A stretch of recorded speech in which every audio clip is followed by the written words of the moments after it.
இந்த தேர்தலில் டிவிக்கே தான் ஆட்சிக்கு வரப்போகுதுன்னு சொன்னாலும் சொன்னாங்க. இந்த கருத்து கணிப்பு நிறுவனம் யாருப்பா, இவருடைய வரலாறு என்ன, இவர் என்ன ஏதோ ஒரு முறை அழுதுட்டாராமே, இவர் சொன்னதெல்லாம் நடக்கவே நடக்காதுங்க அப்படின்னு ஒரு பக்கம், இவர் சொன்னா கரெக்டா நடக்குங்க அப்படின்னு இன்னொரு பக்கம். இந்த மாதிரி நிறைய பதிவுகளை வீடியோஸை நீங்க பார்த்துருப்பீங்க. சரி, பார்த்துருவோம் இருங்க. ரெக்கார்டு என்ன சொல்லுது, ட்ராக் ரெக்கார்டு என்ன, இந்த நிறுவனம் இதுக்கு முன்னாடி நடத்தின எக்ஸிட் போல்ஸ் எல்லாம் சரியா நடத்தியிருக்காங்களா, அவங்க சொன்ன மாதிரி தான் ரிசல்ட் எல்லாம் வந்துச்சா, இல்ல அவங்க சொல்றதெல்லாம் நடக்காதுங்க அப்படிங்கிற மாதிரி இருக்கா, கொஞ்சம் ரீவைண்ட் பண்ணி போய் பார்த்துட்டு வந்துருவோமா. ஃபர்ஸ்ட் வந்து நம்ம 2019 எலெக்ஷன்ல இருந்து ஸ்டார்ட் பண்ணுவோம். 2019 எலெக்ஷன்லயே இவங்க ப்ரெடிக்ஷன்ஸ் எல்லாம் கொடுத்துருக்காங்க. அதுல என்ன ரிசல்ட்ஸ் வந்துச்சு அப்படிங்கிறதுல இருந்து 2024 பார்லிமெண்ட் வரையும் பார்க்கலாம். 2019 லோக்சபா எலெக்ஷன் எப்படி இருந்துச்சு, இவங்களோட ப்ரெடிக்ஷன்ஸ் என்ன நடந்தது, ப்ரெடிக்ஷன்ஸ்க்கு அப்புறம் அந்த ரிசல்ட் எப்படி இருந்ததுன்னு பார்க்கலாம். ஆக்சிஸ் மை இந்தியா 2019 லோக்சபா எலெக்ஷன்ல என்ன சொல்லியிருந்தாங்கன்னா, என்டிஏ கூட்டணி 339 இடங்கள்ல இருந்து 365 இடங்கள் வரை ஜெயிப்பதற்கான வாய்ப்பு இருக்குன்னு சொன்னாங்க. பிஜேபி 303 இடங்களுக்கு மேல பெறுவதற்கு வாய்ப்பு இருக்குன்னு சொன்னாங்க. ரிசல்ட் எப்படி வந்துச்சு அப்படின்னு பார்ப்போம். இதான் ஆக்சுவல் ரிசல்ட். அவங்க வந்து 339 இருந்து 365 இடங்கள் ஜெயிக்கும்னு சொல்லியிருந்தாங்களா, அதே மாதிரி 353 இடங்கள்ல என்டிஏ கூட்டணி ஜெயிச்சாங்க. அவங்க 303 இடங்களுக்கு மேல பிஜேபி மட்டுமே ஜெயிக்கும்னு சொன்னாங்க. அதே மாதிரி கரெக்டா 303 இடங்கள்ல பிஜேபி ஜெயிச்சது. மற்ற நிறுவனங்கள்லாம் அப்ப என்ன சொன்னாங்கன்னா, மெஜாரிட்டியே கிடைக்காதுங்க பிஜேபிக்கு, 200ல இருந்து 270 இடங்கள் மட்டும்தான் கிடைக்கும்னு பெரும்பாலான கருத்து கணிப்பு நிறுவனங்கள் 2019 சொல்லியிருந்தாங்க. பிஜேபிக்கு மெஜாரிட்டியே கிடைக்காதுன்னு சொன்னாங்க. ஆக்சிஸ் மை இந்தியா மட்டும்தான் 339ல இருந்து 365 வரைக்கும் இந்த கூட்டணிக்கு கிடைக்கும், ஒரு தனி மெஜாரிட்டியோடைய 2019 பிஜேபி ஆட்சி அமைக்கும்னு இந்த நிறுவனம் சொல்லியிருந்தாங்க. அதே மாதிரி நடந்திருந்துச்சு. அன்னைக்கும் வந்து இவங்களுடைய கருத்து கணிப்பு முடிவுகள் அப்படிங்கிறது மிகப்பெரிய விமர்சனத்துக்குள்ளா இருந்துச்சு. இவங்க சொல்றதெல்லாம் நடக்காதுங்க, இவங்க வந்து ஏதோ ஒரு சார்பா கொடுக்குறாங்க, ஏதோ ஒரு கட்சி தான் அதுக்கு பின்னாடி இருக்கு அப்படின்லாம் சொன்னாங்க. பட் ரிசல்ட் வந்ததுக்கு அப்புறமா இவங்க கணிச்ச மாதிரியே தேர்தல் முடிவுகள் இருந்ததுனால இவங்களுக்கு அது ஒரு பெரிய பிளஸ் பாயிண்டா அந்த தேர்தலில் மாறிடுச்சு.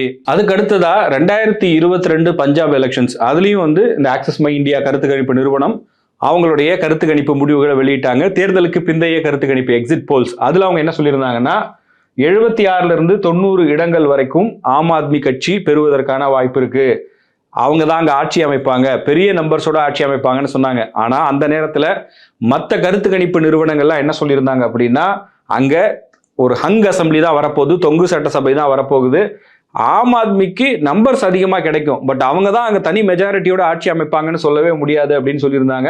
பட் ரிசல்ட் எப்படி வந்துச்சு அப்படின்னா, 92 இடங்கள்ல ஆம் ஆத்மி கட்சி ஜெயிச்சாங்க. ஆக்சிஸ் மை இந்தியா சொல்லியிருந்த மாதிரியே 76 to 90 அவங்க சொன்னாங்க. அதுல இருந்து ஒரு 2 இடம் எக்ஸ்ட்ராவா வாங்கி 92 இடங்களில் ஆம் ஆத்மி கட்சி வெற்றி பெற்று அங்க ஒரு வரலாற்று வெற்றியை பதிவு செய்திருந்தது. அந்த தேர்தலை பொறுத்த வரைக்கும் 18 இடங்கள்ல காங்கிரஸ் ஜெயிச்சாங்க, அகாலிதளம் 3 இடம். இதுதான் பஞ்சாப் எலெக்ஷன்ஸ்ல ஆக்சிஸ் மை இந்தியா வெளியிட்ட கருத்து கணிப்பு versus actual result, exit poles versus actual result என்ன அப்படிங்கிறத இங்க பாக்குறோம். அடுத்தது 2023 மத்திய பிரதேஷ் அசம்பிளி எலெக்ஷன். இங்க வந்து பிஜேபி ஆட்சியில் இருந்தாங்க. அந்த தேர்தலில் கண்டிப்பா இந்த எலெக்ஷன் ரிசல்ட் அப்படிங்கிறது காங்கிரஸுக்கு தான் ஃபேவரா வரும்னு எல்லா கருத்து கணிப்புகளும் சொல்லிட்டு இருந்தாங்க. ஏன்னா 5 வருஷம் பிஜேபி ஆட்சி இருந்திருக்கு, அந்த ஆட்சிக்கு எதிரான மனநிலை இருப்பதனால மீண்டும் அங்க பிஜேபி ஆட்சி அமைய வாய்ப்பே இல்லைன்னு பெரும்பாலான கருத்து கணிப்பு நிறுவனங்கள் சொன்னாங்க. ஒரு சின்ன மார்ஜின்ல, ஒரு நேரோ மார்ஜின்ல காங்கிரஸ் ஆட்சி அமைக்க வாய்ப்பு இருக்குன்னு மற்ற நிறுவனங்கள் எல்லாம் சொல்லிட்டு இருந்தாங்க. அந்த அளவுக்கு அங்க ஆன்டி இன்கம்பன்சி அதிகமா இருக்குன்றது தான் அதற்கான காரணமா சொல்லப்பட்டது. ஆனா இந்த தேர்தல் நடந்து முடிந்த பிறகு வெளியான எக்ஸிட் போல்ஸ்ல ஆக்சிஸ் மை இந்தியா நிறுவனம் என்ன சொல்லியிருந்தாங்கன்னா, பிஜேபி வந்து பெரிய நம்பர்ஸ் எடுக்க போறாங்க, 140 இருந்து 162க்குள்ள அந்த நம்பர்ஸ் இருக்க வாய்ப்பு இருக்குன்னு சொன்னாங்க. ரிசல்ட்ஸ் என்ன வந்தது அப்படின்றத நம்ம இங்க பாக்குறோம். ஃபைனல் ரிசல்ட் வந்து 163. ஸோ இந்த இடத்துல ஆக்சிஸ் மை இந்தியா நடத்திய கருத்து கணிப்பு அப்படிங்கிறது சரியா தான் வந்துருந்துச்சு. மகாராஷ்டிரா அசம்பிளி எலெக்ஷனை பொறுத்த வரைக்கும் அங்க 2 கூட்டணி இருந்துச்சு. அதாவது பிஜேபி இருந்த கூட்டணி பெயர் மகாயுத்தி.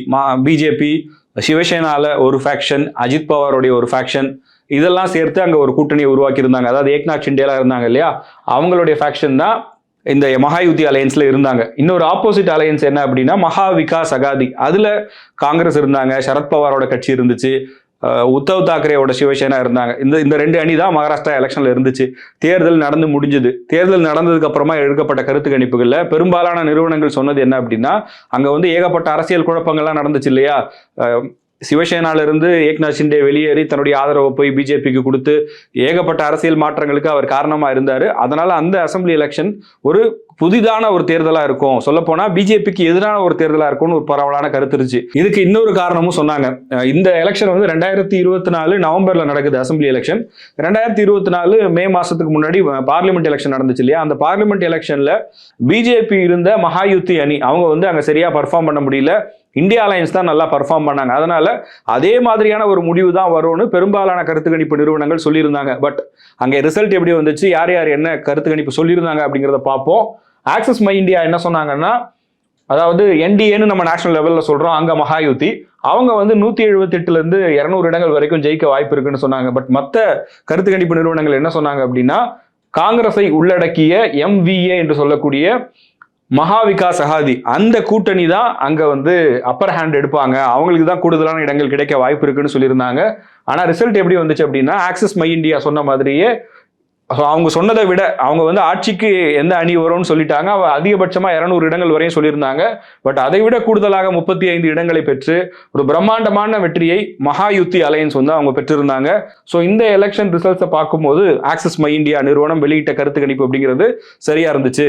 இது வந்து ஒரு முக்கியமான எலெக்ஷன் ப்ரெடிக்ஷனா இருந்துச்சு இந்திய அளவில் பார்க்கும்போது. காரணம் என்ன அப்படின்னா, டெல்லியில் நடந்த தேர்தல், டெல்லியில் நடந்த சட்டமன்ற தேர்தலை பொறுத்த வரைக்கும் ஆம் ஆத்மி அரவிந்த் கெஜ்ரிவாலோட பார்ட்டியும் பிஜேபியும் ஒரு டஃப்பான ஃபைட்டை கொடுத்தாங்க. மிகப்பெரிய அளவுக்கு இந்திய அளவிலேயே கவனிக்கப்பட்ட ஒரு தேர்தலாக இருந்துச்சு. ஏன்னா 10 வருஷமா ஆம் ஆத்மி கட்சி அங்கே ஒரு ஃபைட்டே கொடுக்க முடியாத இடத்துல இருந்தாங்க. அவங்கள வந்து எந்த கட்சியுமே வீழ்த்த முடியாதுன்னு சொல்லக்கூடிய அளவுக்கு ஆம் ஆத்மி கட்சி பலமாக இருந்த ஒரு மாநிலம்.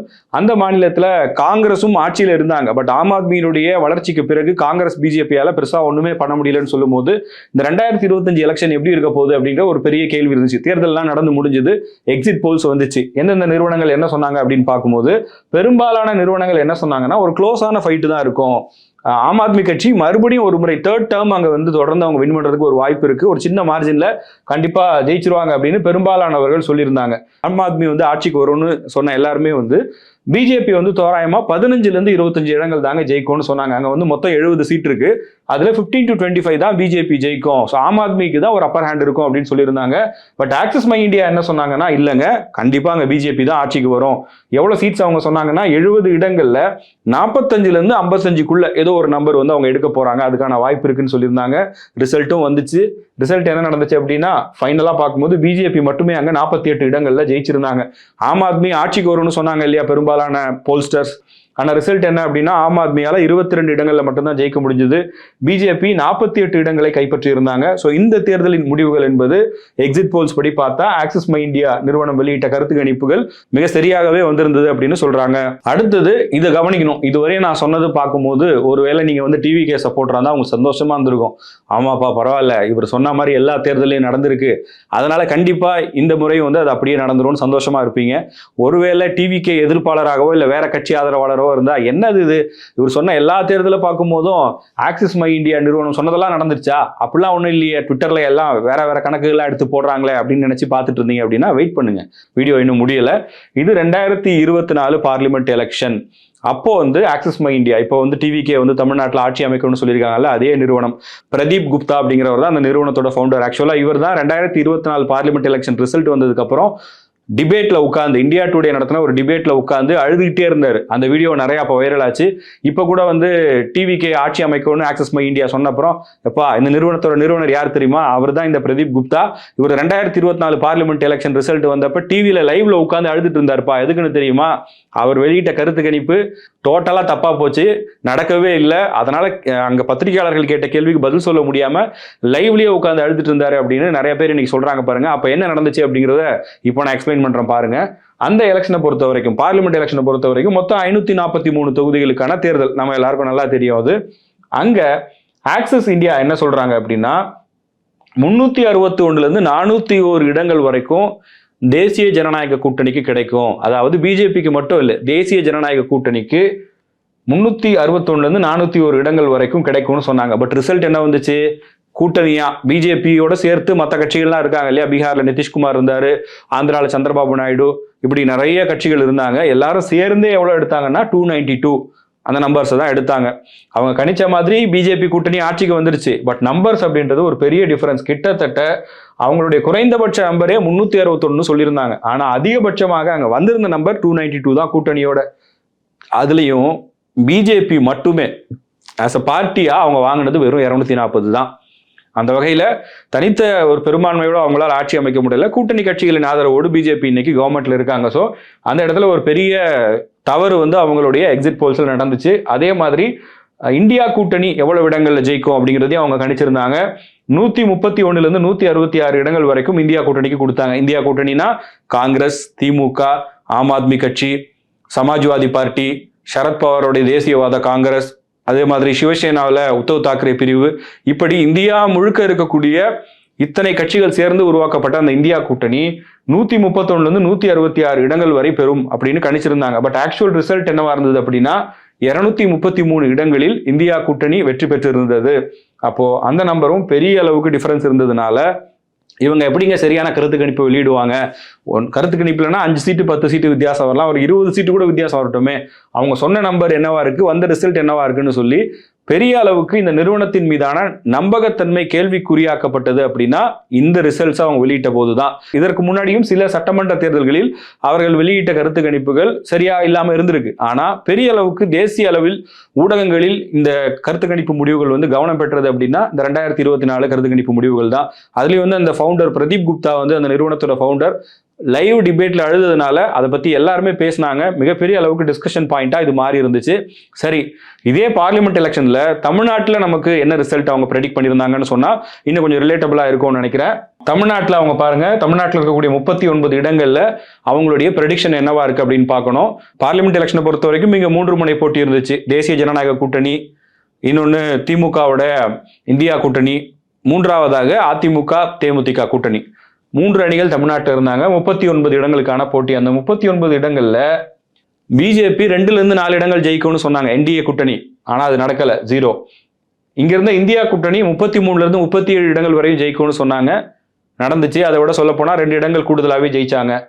அதிமுக கூட்டணி அதிகபட்சமா 2 தொகுதிகளில் ஜெயிக்க வாய்ப்பு இருக்கு அப்படின்னு சொன்னாங்க. அவங்க எங்கேயுமே ஜெயிக்கல. பட் இந்த ப்ரெடிக்ஷன்ஸை பொறுத்த வரைக்கும் சரியாதான் இருந்துச்சு. ஏன்னா பிஜேபி கூட்டணியில ஒரு சில தொகுதிகளில் அவங்களுக்கு வெற்றி வாய்ப்பு இருக்கிற தொகுதி மாதிரி தெரிஞ்சுது. தர்மபுரியிலலாம் கடைசி வரையும் ஒரு ஃபைட்டை கொடுத்தாங்க. அதே மாதிரி அதிமுகவும் அதிகபட்சம் 2 தொகுதின்னு சொல்றாங்க இல்லையா? அதுலயும் அதிமுக கூட்டணியில் அன்னைக்கு தேமுதிக விருதுநகர்ல பெரிய டஃப்பான ஃபைட்டை கொடுத்தாங்க. கடைசி நேரத்துல தான் மாணிக்கம் தாக்கூர் ஜெயிச்சாரு. ஸோ அதுவும் கூட ஓரளவுக்கு சரியா இருந்துச்சுன்னு சொல்லலாம். அகில இந்திய அளவில் இவங்களோட ப்ரெடிக்ஷன்ஸ் தப்பா இருந்தாலும் தமிழ்நாட்டை பொறுத்த வரைக்கும் சரியா தான் சொல்லியிருந்தாங்க. பட் இந்த தேர்தல் இதுவரை நம்ம பார்த்த இத்தனை தேர்தல் முடிவுகளும் எக்ஸிட் போல்ஸும் ஒவ்வொன்றும் ஒவ்வொரு காலகட்டத்தில் எடுக்கப்பட்டது.